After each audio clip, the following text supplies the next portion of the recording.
हरिओम. आज शुक्रवार 24 मे 2024. सद्गुरू ब्रह्मचैतन्य गोंदवलेकर महाराज आज आपल्याला प्रवचनातून सांगणार आहेत की नाम प्राणाबरोबर सांभाळावं. आपल्याला जीवा दिली आहे, ती जर नामस्मरण करण्याव्यतिरिक्त वापरली तर ते चांगलं होईल का? जे करण्याने देवाची प्राप्ती होते तर न करता इतर गोष्टी बोलून वेळ घालवला तर कसं चालेल? तुम्ही अभ्यासाकरता जी पुस्तकं घेतली ती जर नुसती उशाला घेऊ लागला तर अभ्यास होईल? म्हणून म्हणतो, आपल्याला जिव्हा दिली आहे तिचा उपयोग नामस्मरण करण्याकरता करा. प्रकृती चांगली सुदृढ आहे, चांगले धट्टेकट्टे पाय आहेत, ते जर देवाच्या प्राप्तीकरता वापरले नाहीत तर पाय नसलेले काय वाईट? तुमच्यापुढे ब्रह्मानंद बुवांचं प्रत्यक्ष उदाहरण असून असं का करता? त्यांनी काय केलं पहा. त्याने नामस्मरणाशिवाय दुसरं काहीच केलं नाही. त्यांनी प्राणाबरोबर नाम सांभाळलं. तुम्हाला तितकं जरी करता आलं नाही तरी जसं देहावर प्रेम करतात तसं नामावर ठेवा. आत्ताच्या दिवसात तर कलीचा एक एक दिवस देवावरचा भाव घालवायला कारण होतो. तरी ह्या वेळेला सांभाळा. अश्रद्धा उत्पन्न झाली तर आपले पापच आड येत आहे असं समजा आणि त्यावेळेस नामस्मरण करीत जा.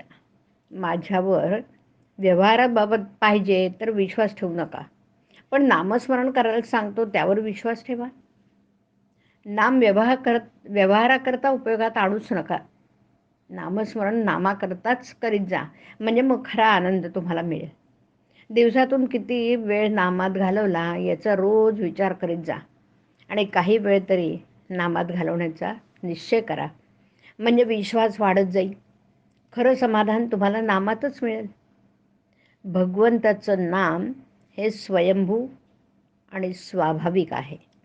नामाबद्दल संशय किंवा विकल्प आले तरी ते तसेच आग्रहाने घ्यावं बरं. सर्व संशय आपोआप नाहीसे होतील. खरोखर भगवंताचं नाम हे बँकेत ठेवलेल्या पैशाप्रमाणे वेळप्रसंगी ते खास उपयोगी पडतं. विकल्पांच्या उच्चाटनाची गुरुकिल्ली म्हणजे नाम. भगवंताला अनन्य शरण जाऊन तुझ्या नामाचं प्रेम मला दे अशी काकुळतीने प्रार्थना करावी, म्हणजे नामाचं प्रेम आपोआप वाढेल. भगवंताचं दर्शन नक्की घडेल.